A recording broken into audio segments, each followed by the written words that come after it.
What's up, y'all? Welcome back to the Space for Being podcast. I'm your host, Bill Robertson, and we're back with Mr. Bill Matthews. Welcome to the show, sir. What is up, brother? Different environment. We're both back home from this that amazing journey, but man, what an epic adventure that was, man. That will live on forever. I can't Yep. thank you enough for being a part of that, dude. You were very instrumental. People have spoken very highly about you after you left, and yeah, it was really bitching to have you along for the ride. Yeah, it was definitely a highlight of the year for me getting to be in the midst of the energy of a 200-mile ultra and really just get to receive the blessing of, the team dynamic that was present with y'all and your crew and Gail, get to know some of your friends, get to know you on a deeper level, and just spend some time on the trail. And for context for people listening, I got to pace a couple different segments for the Tahoe 200, which Bill Matthews just completed. Let's take a second. Everybody stand up. Standing ovation for this man. If you want to take a bow, Bill, and just, soak it all in. We are celebrating Wow. you. I know I'm celebrating you and for this monumental effort and commitment to such a prolonged effort to prepare yourself for this, which everything in your life obviously has prepared yourself for the moment of executing on an event of this caliber. But for a little bit more context, and anyone listening to this now, this is part two. So definitely go listen to part one if you haven't already. Otherwise, totally cool if you just want to stick with us from here on out and totally scratch that. But Tahoe 200 endurance event is a 200-mile foot race all the way around Lake Tahoe in the central California area. 34K of elevation gain across the track. So ascending, descending, up and down, up and down, up and down. And just to put that into perspective, that's the height at which planes fly. That was the best way I could think of, like, to describe or to for somebody to understand what that means. And that is, I believe, the summit of Mount Everest is also around 34,000 feet, and that's not from base camp. That's from sea level. So I know you mentioned this to me before, so I'm just trying to like paint the picture for the listeners. And in the previous show, we explored a variety of topics from like the mindset that's required to go into an event like this and some of Bill's expectations and where he was at. Cause, true step into the unknown, true leap into unexplored territory, right? And Bill has ran a handful of 100-mile races. So he's definitely familiar with these longer duration events, but only up to 24 hours. And for this event, you're out there for 4 days and 4 nights. So there's a lot to unpack here, and it's just so great to be back. And I'm so excited for both myself to get, an inside scoop of what this was all like for you. And I know that the listeners will gain a lot of value as well, just from the insight and golden nuggets, because you're so good at, I would say, integrating your experience and then communicating it, articulating it, which can really be challenging with just life in general, right? Communication on the topic of that. But um, so we're going to explore what the trail revealed, what this running experience entailed. We're just going to delve in and see where it goes. Um, so my first question for you, Bill, is how are you feeling in this moment? What has changed? Are there any has there been anything surprising about the post race integration experience thus far? And then feel free to just speak to whatever else you want in relation to everything I just said too.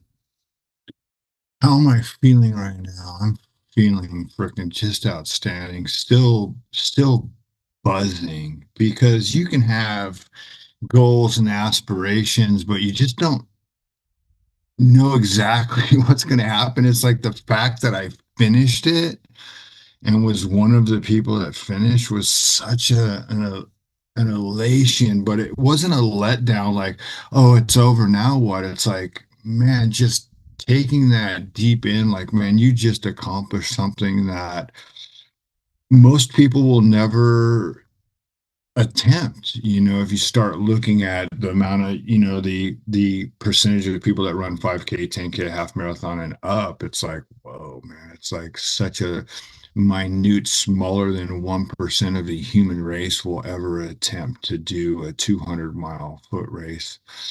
Lots of people have asked me, what did you learn? What's your biggest takeaway? There's really not one, but what comes to mind is the practical application of all the tools from visualization to the power of words and actually applying that to then use that experience to show other people and teach other people that it doesn't have to be 200-mile mountain. Like I said in our original podcast, like go find your own mountain, man. It might be getting a master's degree, having a child, a relationship, building a business. The practical application of the tools that I use to complete the Tahoe 200 apply everywhere, man. The power of belief, visualizing, writing it down, seeing the finish before it ever even freaking started. Um, Yeah. and Yeah. like And I said, one thing I just want to note on the topic of that is just so impressive to me is not a single negative word came out of Bill's pie hole, which is, I mean, to think about the the depths that you find yourself in during an event like this as far as what's happening in your body and mentally and emotionally, like everything about what your nervous system is feeling. It's likely alluded to like, hey man, like we got to stop this. This isn't good. Like I think we're just obviously just a like a colossal level of stress to be dealing with, and for you to commit to that and follow through on that intention is just a beautiful reflection of your embodiment of the tools you speak to. yeah, it's interesting. I made a commitment to, you might have even heard me say it on the original podcast or speak it to my wife and friends. It's like I had told them my commitment was to not speak a negative word out of my mouth during the race. How are you doing? I'm doing outstanding. The best ever. Yeah, not I'm tired. This is far. Oh my God. Whatever it might be, I can't control the thoughts that come in. I can control what I focus on once the thought comes there. So really just letting those go, like, hey, I'll deal with that later. We got 100 miles to go or whatever it was. But understanding, verbalizing those words gives them so much more power because if I'm using words like I'm tired, we got so much far to go, then that's what I'm focused on versus man, look how bitching this is. We're out here with all these other people and doing this an amazing event. I knew that at some point this is going to come to an end. Mm, And by me not verbalizing negative words, guess what? People around me didn't do. They didn't verbalize things either yeah. Yeah. because people pay attention, you know. Um, they knew. I got stories about that. I mean, the whole journey is just such an epic journey, and I don't know where you want me to go about the journey, but there's man, so many wild things that just happened the way the universe wanted it to happen. I had a plan, and then there's what actually happened, Right, you know? right. Yeah, and that's actually on my list of things to talk about, expectations versus reality. And before we go into that, just on the topic of manifestation, which I really like the post you made recently on Instagram. Go follow this guy, Bill. I don't know the exact letters that describe your Instagram tag, but look up Bill Matthews, Story State Coaching. Um, Creation unfolds from thoughts to words to deeds. So it's amazing that we have this opportunity to observe our thoughts and let them go and breathe life into the ones that are actually serving us and just release the grip on the ones that aren't. And people typically don't recognize their ability to do that. And it's a practice. And what an amazing arena, a 200-mile foot race to put those things to the test and just on a daily basis, right? And recognizing the mechanics of how our reality crystallizes through these different steps from thinking to words to actual actions and behaviors. So to move forward, yeah, I would love to hear about like what your expectations were going in, and then what was the reality, like what was the contrast there, what were the similarities, and just starting to unpack that in whatever ways you're feeling called to. Well, just when you talk about the power of thoughts and words and putting them to practice, the letter. before I ever left the house. Before I ever left the house, I wrote a letter to myself that said, "Congratulations, you did it. 200 miles around Lake Tahoe. You proved once again what hard work and a great mindset can do. Now go teach that to others." Mm. And that's exactly what I intend to do and want to continue to do. But once you take it out of your head and put it on paper and see it and visualize and believe that you're capable, because everything starts with an imagination. Imagine it, seeing it is believing it, and then taking the actions. Last thing I wanted to do was come home and see that note on my laptop and not have completed it. And I knew that just something tragic was going to happen. And yeah, I had all kinds of plans. And a year ago, I threw my name in the hat of the lottery, which they just notified everybody now who got picked for the lottery. So I might be going back there next year, not to run, but to support Brett, who put his name in the lottery. So Wow. curious to see if he got in. But to get picked for the weirdest lottery ever, that yes, you get to go run around Lake Tahoe, was scary. Like, oh shit, I got in. Like, oh You're no, in. They now I'm gonna charge your have to. don't they charge your credit card as soon as they pull the name? They do. Like, all right, Yes. you're in, buddy. Yes. Yeah. We're I'm taking in. the I'm deposit. I'm in. I'm committed, and the 6 months of training and doing my best to put in all the work to get there. But there's lots of people that did that and didn't finish the race. You know, when I showed up and did the medical check and did the thing, it's like, oh, I still got one more day before the race. So it doesn't happen tomorrow. It happens Friday. I got all of Thursday. And you're still kind of relaxed until Thursday comes and you're like, there's one more wake up and this is happening, and trying to sleep the night before a race is it's like trying to sleep on Christmas Eve, you know what I mean, when the presents are downstairs and you can't sleep. So tossed and turned and was like, wow, man, this is really happening. There's no turning back from this. And then getting to the start line with 277 of my closest friends that I haven't met. The buzz is just kind of happening, and I'm like, I don't know anybody here, but we're all doing the same thing. And you are there, committed to being at the start line, which was having the presence of somebody like cheering you on, and my amazing wife there. And but then it's 10, 9, 8, boom, boom, boom, boom, boom, boom. Like this is really happening. Let's go. And it started, and we took that little loop around, and I got to see you guys one more time. And then it's just me, man. It's just me, and quite nervous, in regards to navigation. And like you said before, it's like 100 miler. You only got to go through one night.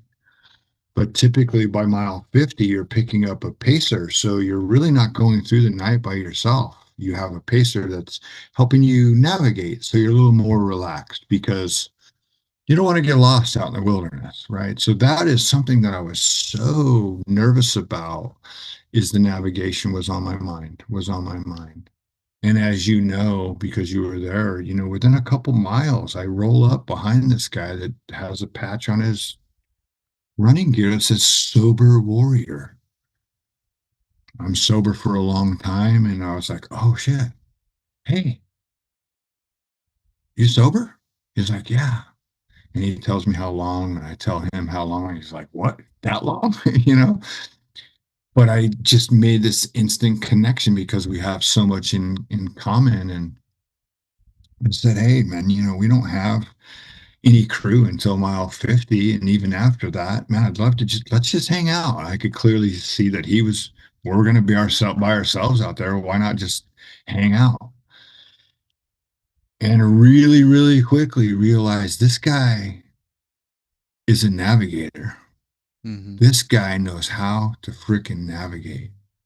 Now, he had tried this race before and not finished, but not this course, because now this new course was we were going around the whole lake. But I could tell, like, he just knew to look at the ground and where's the footprints. And if I was going to build a trail, how would I go? And other people were like up at the top of a mountain going, do you guys know which way to go? And he always knew which way to go. I'm like, man, this is not coincidence. This is divinely inspired somehow that I'm supposed to meet this guy. And we basically, not basically, we ran the whole race together, you That know? was, so that was mile 4 that you guys met, huh? Yeah, That's right from the get.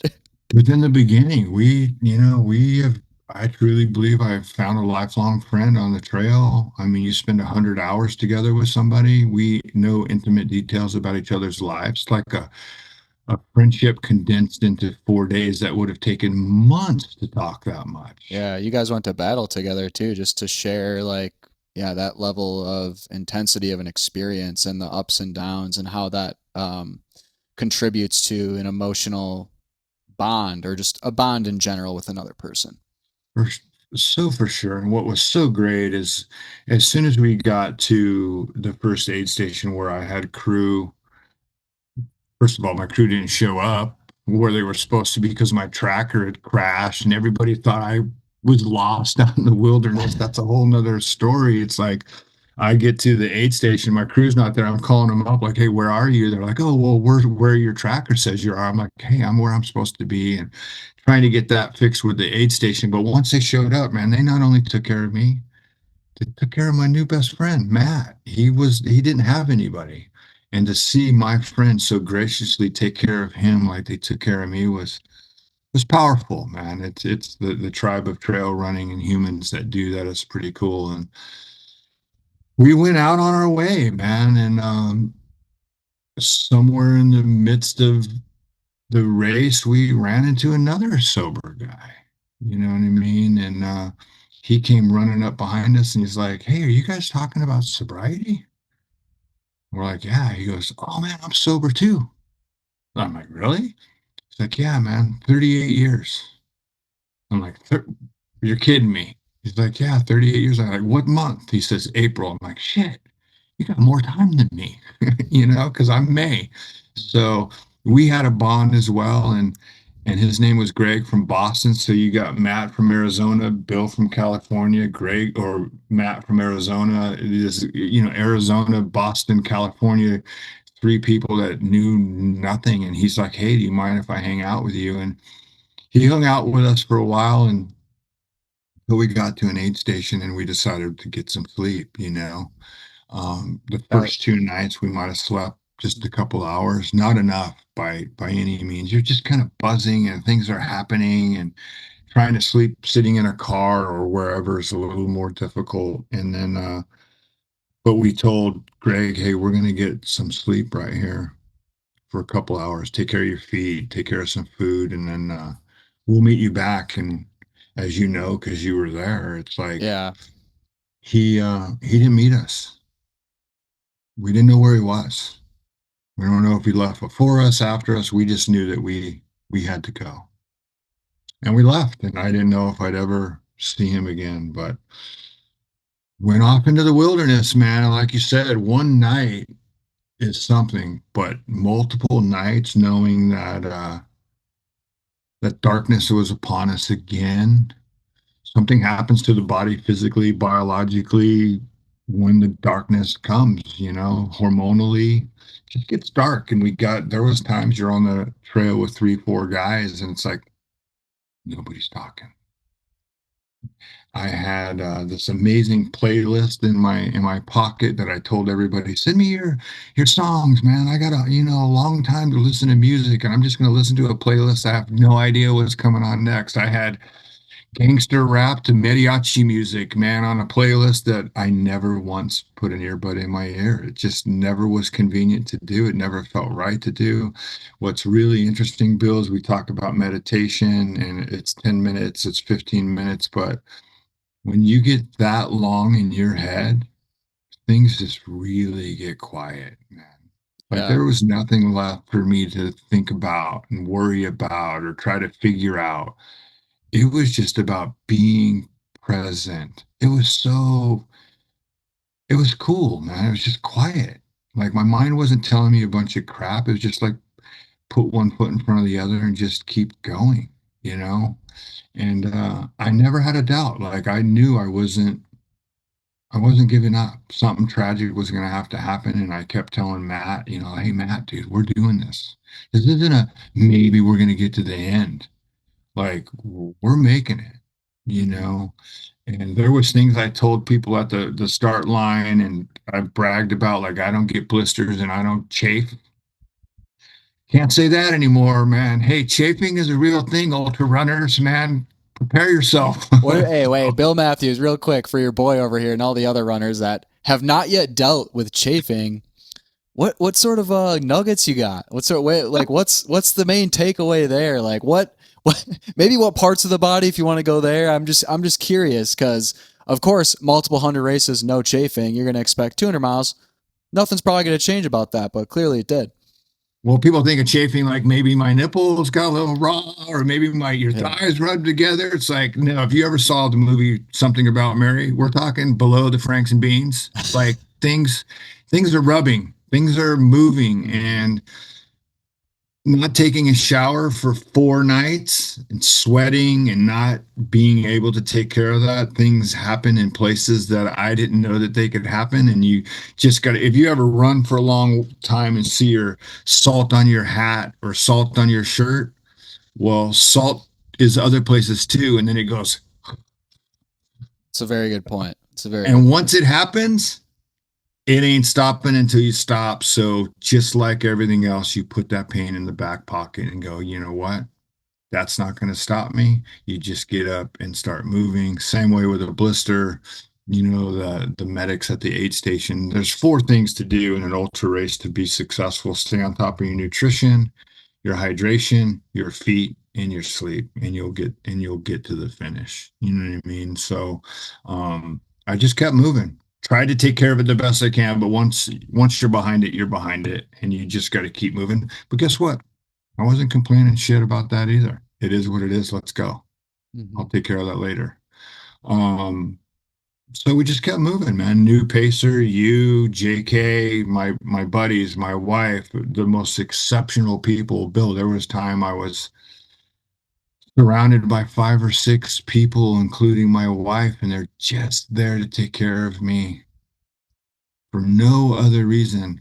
Yes, I asked them if they'd support me. Guys like you asked if they could support me. You actually didn't ask me. I was like, I just knew. I knew I wanted to be a part of it, and I wasn't certain on my ability to be present or whatever because life happens, but I was close to it. And then as soon as, you put it out there and I got back in touch with you and I was like, yeah, we're going to do this thing. Yeah, and seeing that and seeing the outpouring of love of people there to just support me, it just reminded me, man, there must be something along the way throughout the years, days, months that I've made deposits in people's lives that they just want to pay me back, you know? So anybody that has a life today that man, make some deposits in other people's lives because there's going to be a time for a withdrawal. And nobody wanted anything from me. I tried to pay for things. I'm like, hey, no, no, no, man, we're good. And a lot of my trail buddies, that's what we do for each other. But when you think of the mixture of groups of people, I had 3 people that are my running tribe, you know, a couple people from the program, and then I have you, this mixture of different collection of human beings that I'm part of. It was overwhelming and emotional. I cried. You saw me cry. It's emotional. It gets like, wow, man, I can't believe this is happening, especially as it gets closer and closer to the end. And we don't see Greg for all that time. And then we roll up on the last aid station at mile 180. We try to get a little bit of rest, and then I'm going to the medic to I want to ask for an Advil. And I just hear, hey, Bill, Bill. I'm like, what? I look and it's freaking Greg. Dude looks like a ghost, bro. It's like something. We saw people on the trail, man. You don't sleep and you keep moving. It's it's wild what you see. People are just kind of like zombies through the, you're like, hey, dude, you all right? I saw many people sitting down like, hey, you okay? Or people sleeping, and you see all kinds of fun stuff out on the Yeah. trail, right? But I look at Greg and he's broken, man. And I'm like, dude, man, what happened? He's like, dude, I don't know, man. I laid down, I got up, I thought you guys already left, and I left. So he had been at that aid station an hour before we got there. So he was an hour ahead of us that whole time. He's like, dude, I don't even know how I got here. I was just wandering through the forest. I wasn't eating, drinking, sleeping, but I'm done, dude. I don't think I can make it. And I'm like, hey, bro, I'm not here to convince you of anything different. Like, I don't want you to hurt yourself, whatever, but we're gonna go. We have to go. Like, let me get my phone though. I want to get your number because the whole time that we didn't see him, I'm like, I never even got the dude's phone number. So I get his number and I'm like, hey, Greg, man, we got to go, buddy. We left, and within a mile and a half or so, I hear the shuffling of feet behind me, and I turn around, and it's freaking Greg.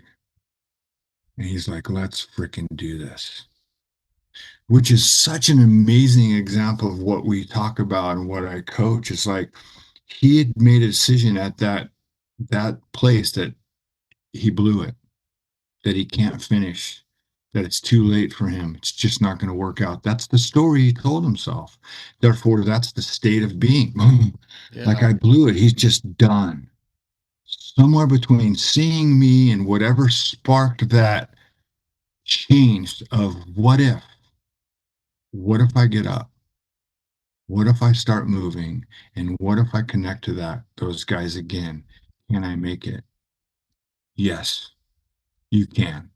And the Yeah. three of us finished that freaking race together, dude. Yeah, you guys were a beacon. I mean, without your presence in that moment, who knows where he would have ended up just to navigate those final steps alone, just to navigate the race in general completely alone.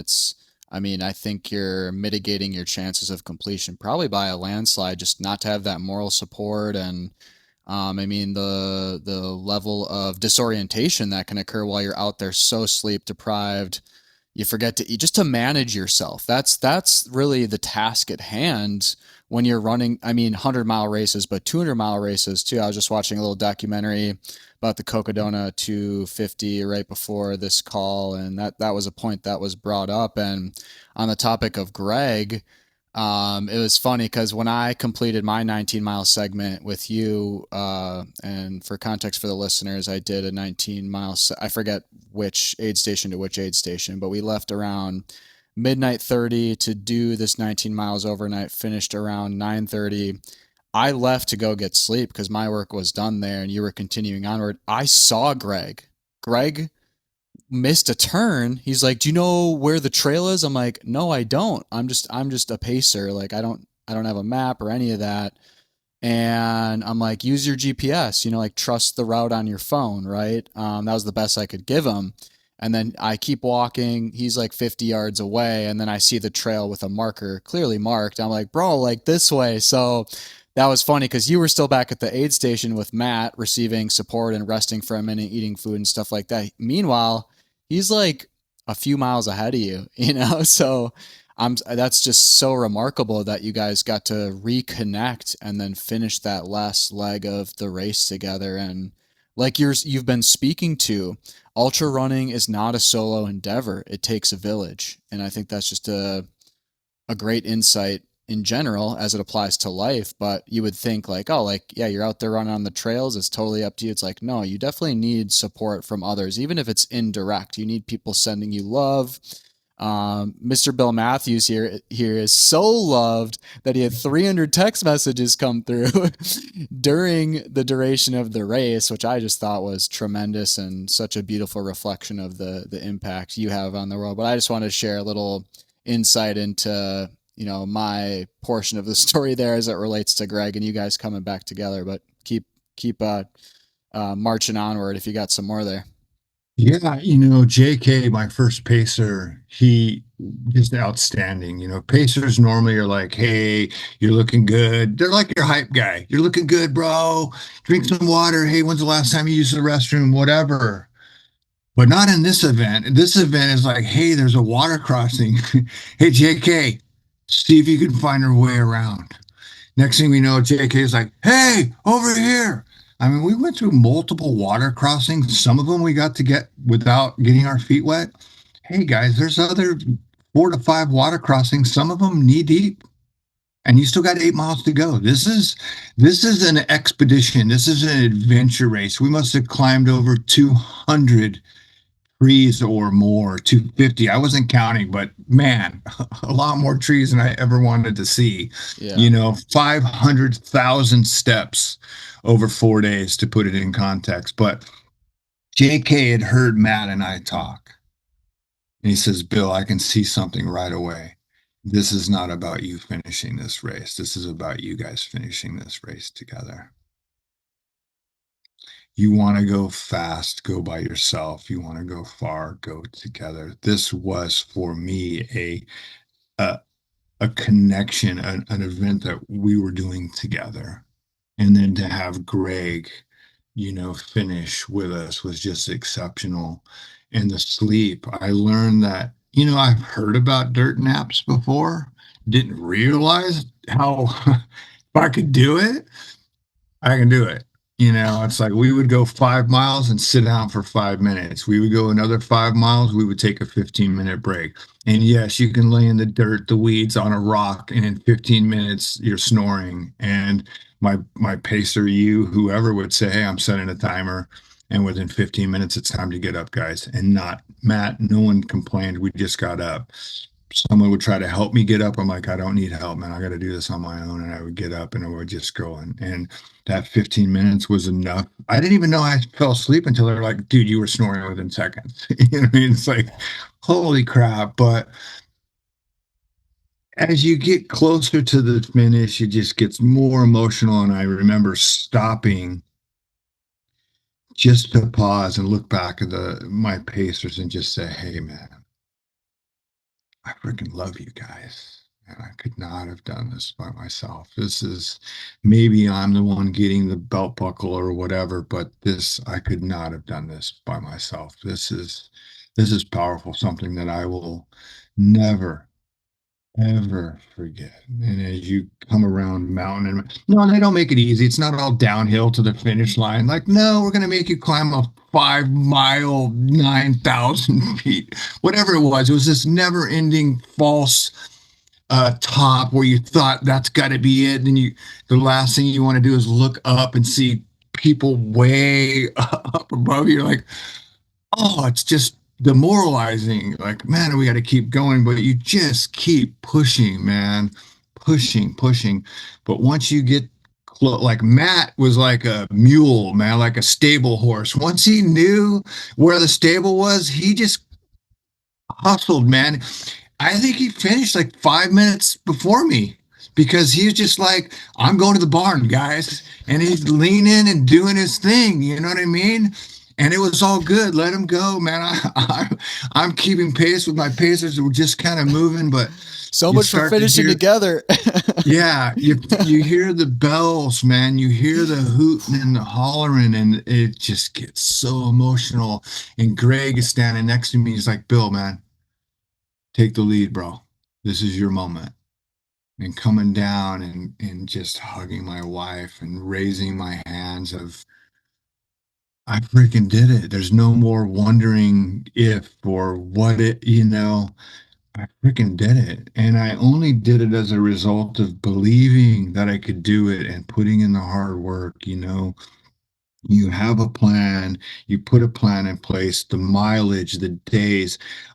I never negotiate with the plan. If the plan said today you're running 26 miles, I never said, nah, I don't feel like running today.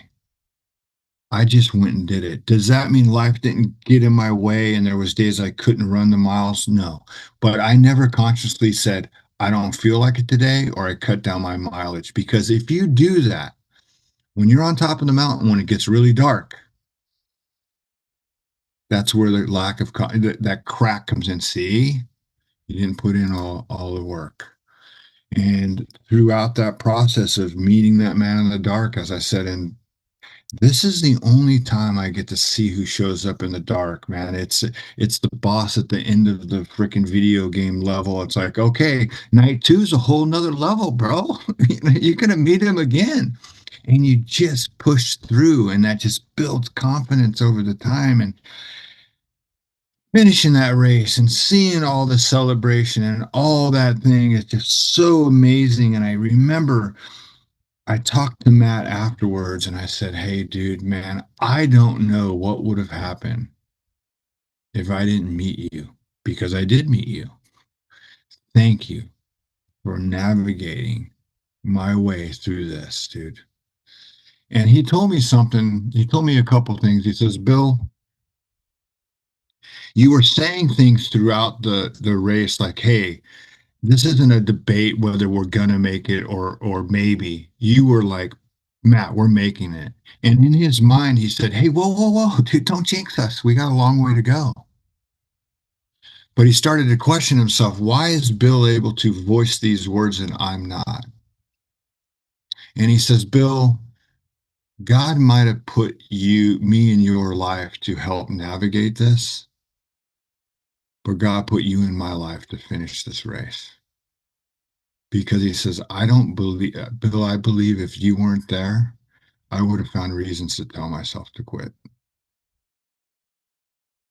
So he was there to navigate the path. I was there to ensure that we were making it to the finish. And together, perfect, Unstoppable. perfect Unstoppable. pair. Seeing my wife and knowing the stress that it puts everybody through, I owe her a cruise or whatever she wants, man. My wife is one badass.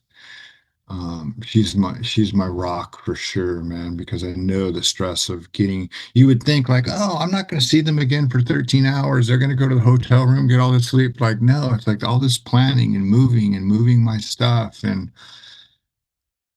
it just all, man, it all came to fruition, man, just like I wanted it to, and I wanted to be an example to inspire other people. I want to inspire people with my actions. People are watching. I want to encourage. When I have an opportunity to talk to somebody, I want to be encouraging with my words. And if they ask me for help, I want to be of service.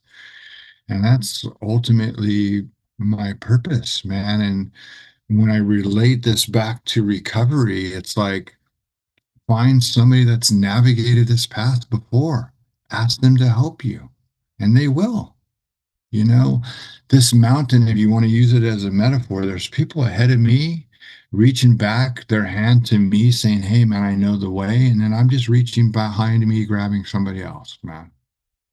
And together we can do some freaking pretty amazing things. Like the amount of text messages, though I wasn't reading them on the mountain, just knowing that people were thinking about me, that matters. It Yeah. encouraged me. I knew friends were looking for me. I also know certain people looked at my tracker and thought I DNF'd and didn't text me again. And then when I posted it, they're like, "Oh yeah, you finished. You freaking finished." The amount of phone calls and accolades I got is overwhelming, man. One of the biggest compliments that I got was completely surprising.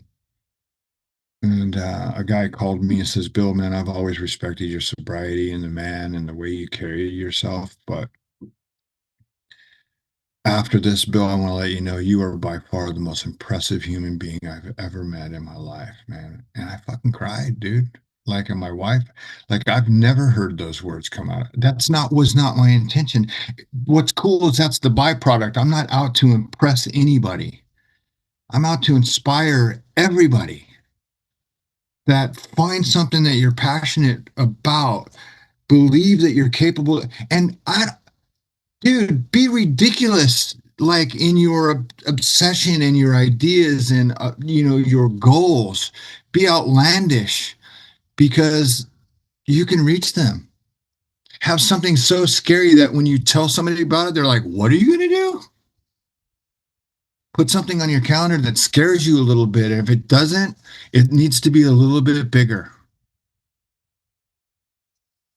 Yeah, And man. I'm still, Bill, unraveling this whole thing. And you and I will be connected in a way that no one else can understand. And I value your friendship, your input, your insight, your the way you carry yourself, the way you represent yourself, man. And I've told you this before, man.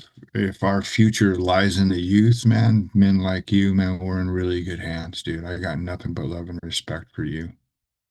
Thank you, man. Yeah. I mean, right back at you as far as the influence you've had on my life and my ability to culminate myself into the person that I am and the enlifted community. Definitely, divine intervention similar to you and Matt coming together. Like, I feel like it's been written in the stars. So, as you said before, two bills is better than one. And yeah, it's just I really love you walk the talk. Like, truly you're out there doing the work on a daily basis and embodying, representing these principles that you speak to, and being unwavering in doing it. So for me to witness that and absorb it certainly is an inspiration. I know I speak for many others when I say that. So I've got another question for you, Mr. Bill Matthews. Um, what other wisdom nuggets do you have for people that are currently either climbing the mountain or maybe at the base of a mountain or even looking for a mountain to climb? What would you provide them as far as direct advice? It's interesting because when I made the statement before, it's like I know what my mountain is. It's a physical mountain, you know. But when I tell other people to find their mountain, typically they know right away what it is. Don't judge the beginning of your climb by the end of the climb. Meaning, like, if I only did what I do when I felt good, like I say, don't judge the end of your run by the beginning of your run. You know how often I showed up at the beginning of a trailhead and said, just ain't feeling it today. You're not going to feel it every day. You just do it anyway. Don't negotiate with the voice that's been keeping you stuck most of your life.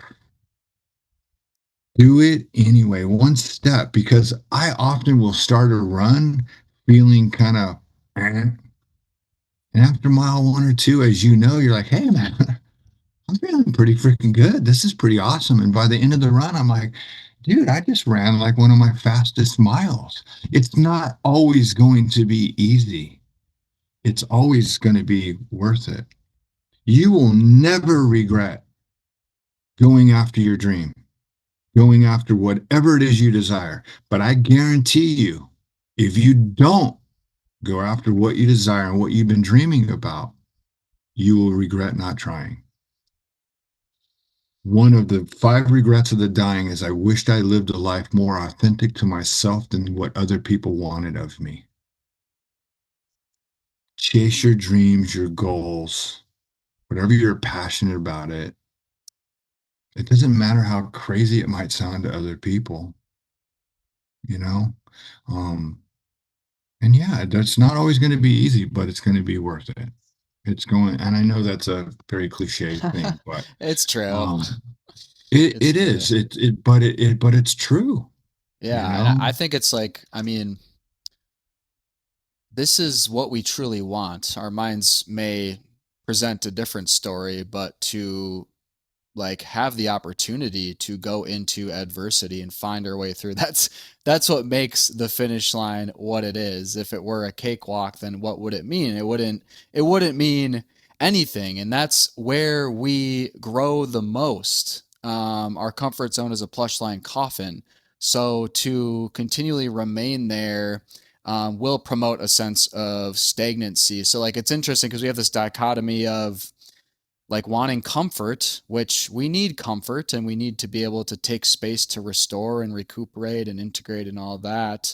And then the other part of, who we are really craving to be put in the arena actually, and to be put to the test. And that's where we feel the most alive. And what's good about that is the more we do that, the more receptive and open we become to adversity. We start to reframe it in our minds, and it becomes something that we see as an opportunity versus a problem or something we dread or whatever the case may be. And there's a lot of neuroscience behind this, speaking to this region of the brain called the anterior mid-cingulate cortex. Have you heard of this? Well, I don't know. Yeah. So basically, anytime you do something you don't want to do, this region of the brain grows and it makes doing things you don't want to do become easier. Ideally, the things you're doing that you don't want to do are things that grow you in a certain way. But essentially, this region of the brain is also, it's the seat of willpower, and it's also the seat of the will to live. So doing challenging things is fundamental to actually feeling at peace within our lives and content with who we are. So that's why I really love running, because it trains and grows this region of the brain, and it's relatively accessible. It's not anything incredibly complicated or complex. It's just, foot strike after foot strike. I'm just deciding to get outside and doing this thing, even though maybe I don't want to do it today. And as a distance runner myself, yeah, there's definitely days where I'm not feeling it, but typically, yeah, there's a point at which things shift and I feel better. And sometimes there's runs where I'm not enjoying the process at all from start to finish. But yeah, I think just a really good lesson being derived from all of this is that seek seek your mountain, like you're saying. Seek something that's really going to put you to the test, and um call on the entirety of your being to step up to the plate. Absolutely. It's interesting. When I was thinking a couple of different things, it's like whoever's listening to this, man, don't judge your you against me. It's like someone asked me, it's like, how do you go from never running, in 2011 to running 200 miles? You don't. You don't go from never running to running 200 miles. You go from never running to getting your butt outside, walking around the block, or trying to jog to a telephone pole, to another. But you're not here to compete with me, and I'm not here to compete with you. Um, I'm my only competition. I'm the limiting factor of anything. It's just me against me. That's the battle, you know. And I'm not here to compete against anybody. I'm here to contribute as a whole. We're all uniquely designed to fulfill some path here, as we have this, this earthly meat suit, that I get to wear for about 90 years. I'm having this amazing spiritual experience here. Um, and it will all come to an end at some day.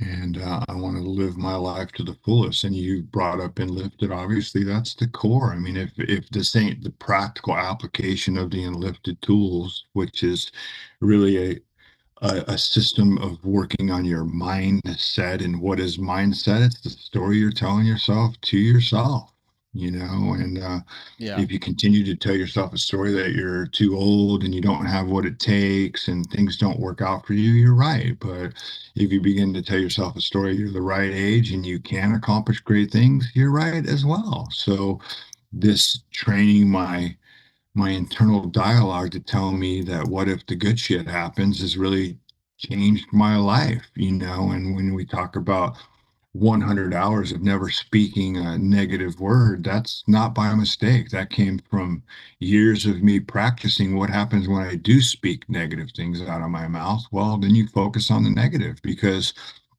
your story creates your state of being, your feelings, and your feelings dictate what actions that you're going to take. So it's like, pay attention to the story that you're telling yourself. It's important. It's the key. It's the message. The message is life is not happening to me. It's happening through me, through the stories I continue to tell myself. And nobody's telling me the stories. I'm telling me the stories. So change your story, change your freaking life. And it's a simply stated, and there's a method to doing it. And if you want to know the method, reach out to me. I'll give it away for free. You know what I mean? That things are possible.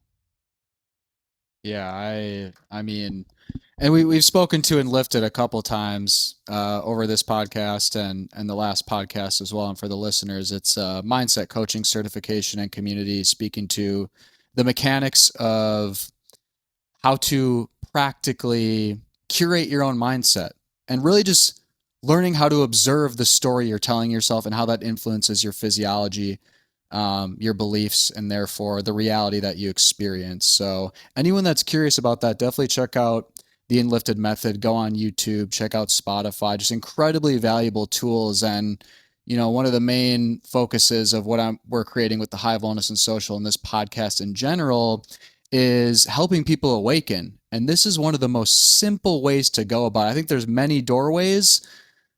Um, physical challenges, movement, and things like that are one. Journaling, reading. There's so many resources out there. Authentic connection with other people, but just as far as knowing oneself, the Enlifted Method is just such a great access point for starting to write a story that you actually feel good about and that you feel empowered in, and that is accurate, and one where you're the hero instead of the victim. So these are the tools Bill and I both use on a daily basis. Bill uses them with his clients, and fundamentally life changing in so many different ways. I think it's so important that we all wake up to our choice and ability in being able to do this, and in our ability to be able to incorporate these things and become better people in the world so that we can be positive influences, so we can be the beacons, we can be the lights,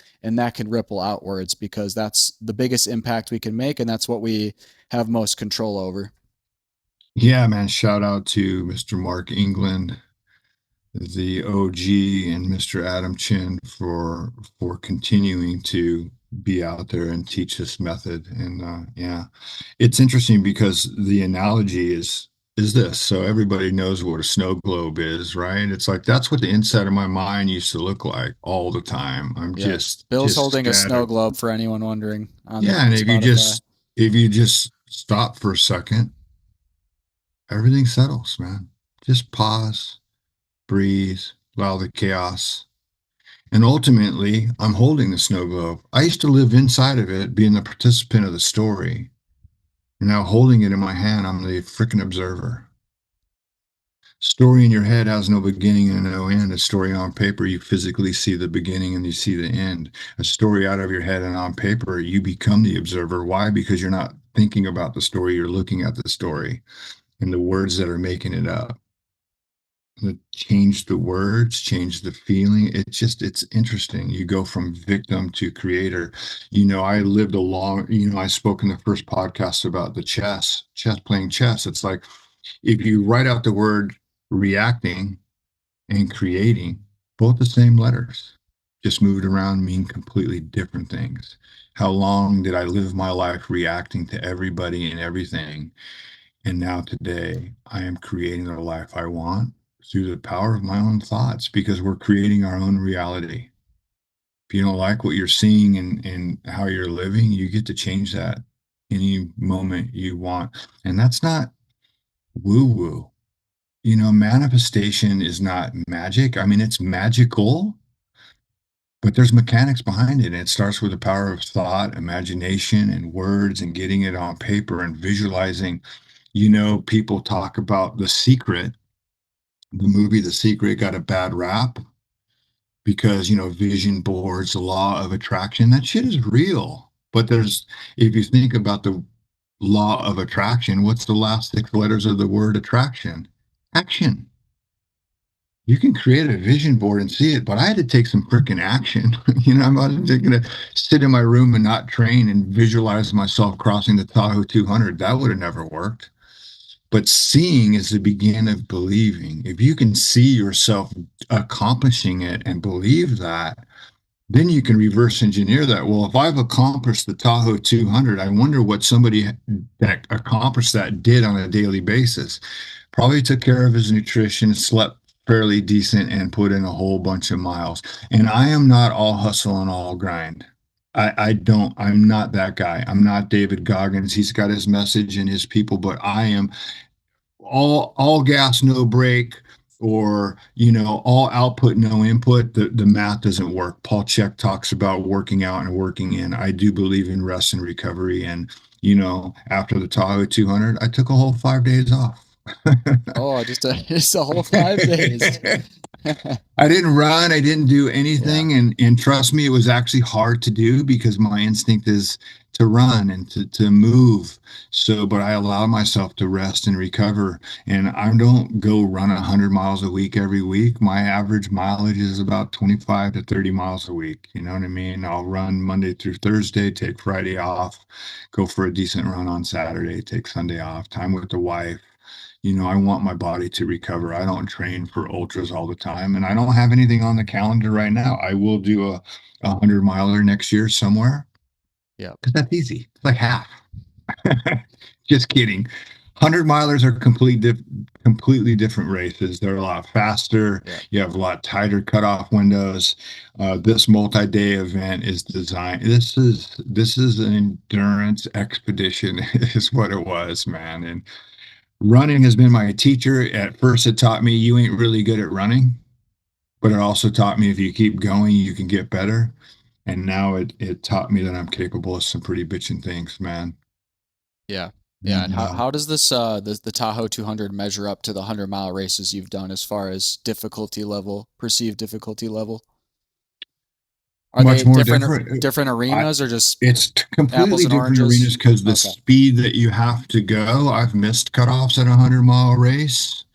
I've run 100-mile races when I was sick. I've done really well. It's just a different type of race because it's not a multi-day event. Um, in fact, the Tahoe 200, they don't even like to call it a race; they just call it a run.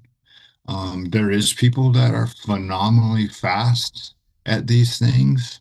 Um, yeah, just completely different things. But to go through 4 nights, I mean, if you listen to on the first podcast, obviously I had a plan, 80 hours.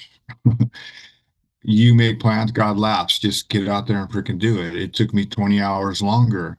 However, I realized that going with Matt at the beginning, like I was going to sacrifice speed for completion.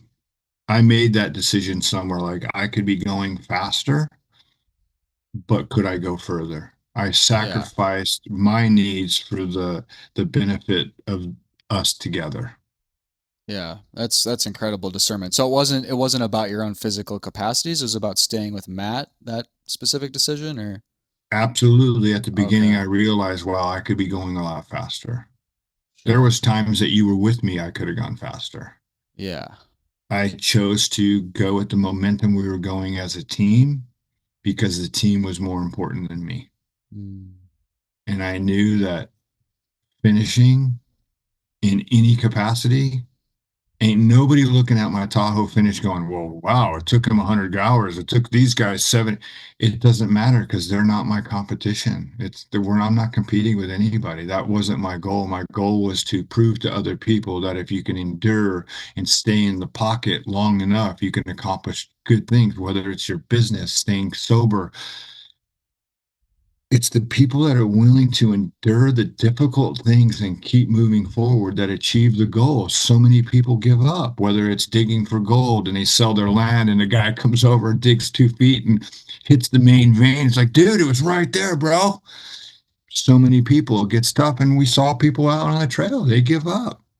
Some of them are not physical, it's a mental thing, man, of just keep going, man. The reward is on the other side, man. Don't give up. Because anybody that gave up mentally knows that when they woke up in the next morning, whether they claimed it was another issue, to thy own self be true, they're like, shit, I got to get that back out there and do that again. I'm not saying I'll never run another 200 miler, but I going to have a different attitude when I show up. I've learned some things to prepare a little differently, a little different equipment, a little different nutrition. Uh, yeah, man. Like I said, I'm still Yeah. floating from that. And it was 2 weeks ago right now. I would have been, 3 hours into the race already. So it's been a couple weeks. Um, still, yeah, You it did it, was a brother. one-time event. That was a one-time event, though. You every event that we do and experience that we have, it only happens one time. If we tried to all be there together next year or 2 years from now, something would be different. Adam showing up and doing, 30 something miles at the end. It's like he is amazed at all the things that transpired and just everybody playing their part in these little nuggets. And I'm not so good at being the star of the show, and it's very humbling. And the words and the things that I get back, I I want to remain humble Yeah. and Oh, I gracious. think part of the reason you are the star of the show is because you're so humble. Like that's I think that's something that attracts people, and it's rare because a lot of people make it about them. We all have egos, right? So Yeah, it feels good to be recognized, acknowledged, and I mean you know enough about celebrating the wins to know that there's a balance to be had, right? for But sure. your intention has remained true as far as it being about the whole versus just yourself. Yeah, man, I'd rather see us all win than just one guy get the spotlight.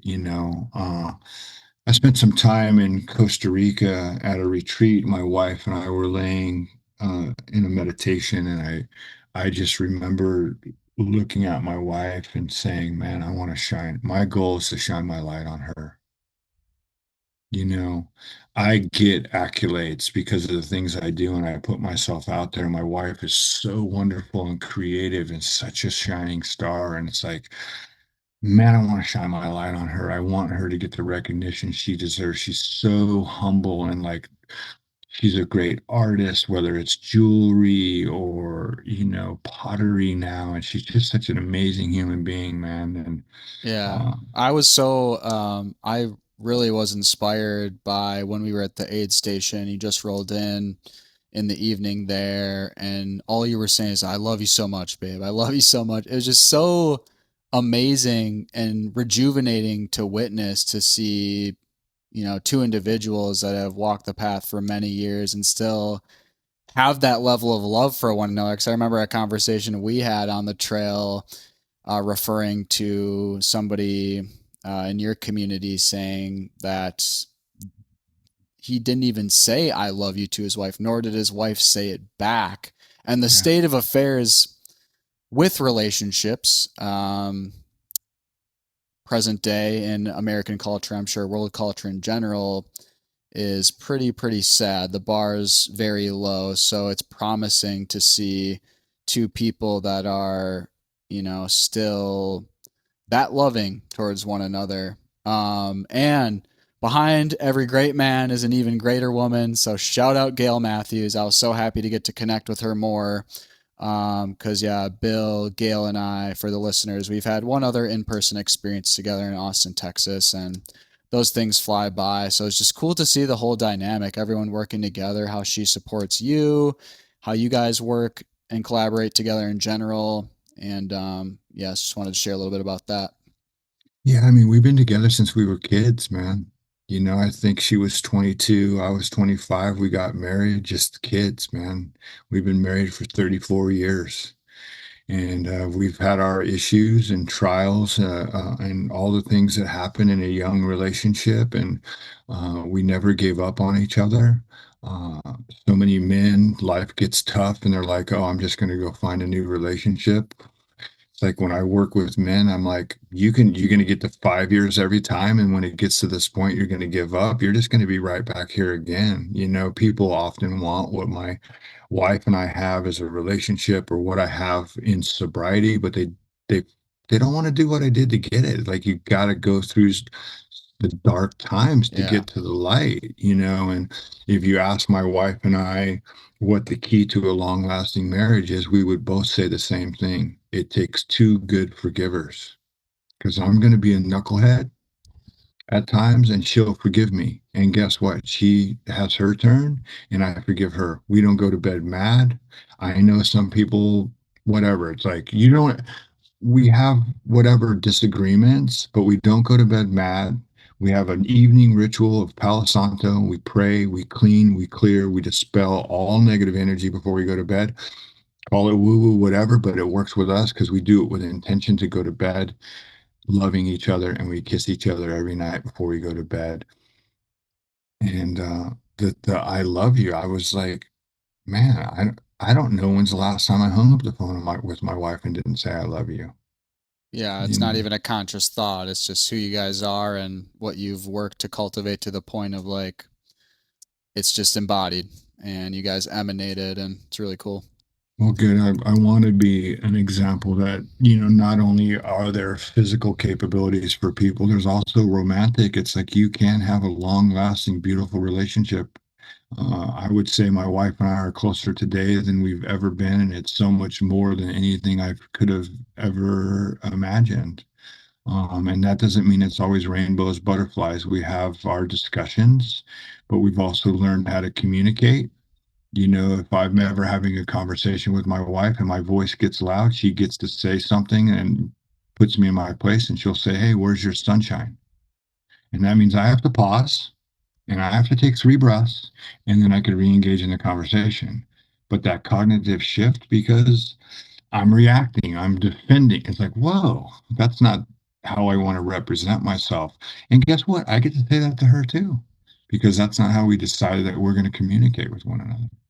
Oftentimes, especially growing up, uh, I watched my father tell my mom what to do, and she did it. And if she didn't, she paid a price. So, if that's my lesson, I understood that if I want to get my way in life, my chest gets bigger, my voice gets louder, my wife shuts up and does what I want her to do. But now I don't have a loving partner. I have a victim, and I have a wife that's afraid to speak her mind because she doesn't want me to blow up. I don't want that. I don't do that. I want my wife to be able to express her thoughts and feelings, not take it so personal and need to defend. I long time ago, I stopped telling my wife what I think she should do and how she should think. Instead, I started asking her, why do you think that way? Why do you see things that way? When I started asking questions, I got a way deeper insight into how she sees the world. Because if my head is a projector, my eyes are the lens in which I see the world, she's watching a different movie than me. She's a female born somewhere different. We all have this whole different thought process of how things work. And when I start inquiring, now I can have a better understanding of how to communicate with my wife. But me telling her what she needs to be doing has never worked. Trust Mhm. me. Yep. But yeah, man, I could not be more blessed, man, Yeah, than to brother. have my wife support me in my shenanigans, and I want to support her in hers. Yeah, yeah, yeah. Way to do the generational healing and transcend those conditions and programs, that which you had observed and gone through Mm. with your father. Because wow, like drastically different landscape culturally, time wise, what was acceptable, what wasn't, and then cultivating a new path forward is just so beautiful and so needed. Right, as many of us know how challenging that is to find our way in relationship to our romantic partners most specifically, but to the world in general. And how do we be loving, how do we be compassionate, how do we be forgiving, and how do we be the light, right? And you're a prime example of that. One more thing, so you don't got anything on the calendar for next ultra event. Generally you do for a 100 miler next year, but aside from that, what is another mountain that you're currently climbing? Maybe it's a personal endeavor, maybe it's a professional endeavor. Would love to just explore that in brief, and then we can bring the show to a close. My main focus now is how do I take all of what just happened and catapult that into helping as many men that I can reach their full potential, whatever that is. And it doesn't have to be physical. It's just physical for me. You know what I mean? I want to show as many men possible how to apply these tools in their lives, especially sober men that are just sober. Like, just being sober sucks. Like, I want you to be sober and thrive. These tools will help in any way. But right now, I want to continue to grow my business. Don't even like to call it a business, but it's a business. I'm a coach. I'm a transformational coach. I'm helping men realize their full potential and go. Lots of men come to me for weight loss and this and that. It's like, I've helped people and I not even give them a diet and they've lost 20 pounds. I'm like, it's pretty amazing, isn't it? Because we start with what's the story you're telling yourself. So right now, that is my mountain. My mountain is to help as many people as I can. And if this is a tool to do that, I want that to be. If anybody was to reach out to me, I'm open to have conversations and I make it very easy to move forward with me. I remove lots of barriers. So if you think I can't afford that or I can't do that, don't let that be the story you're telling yourself. Reach out to me for sure because I'm a man that wants to help. Some of the people that need the help the most can't afford high quality, overpriced coaching. That's not what I'm here for. I believe the universe will take care of me if I take care of people. And that's just been my philosophy. Hey, it's worked out. It's working out. I that's my mountain. My mountain is to help as many people as I can. I had a goal at the beginning of the year to help 100 men, and that's what I'm continuing to strive to do.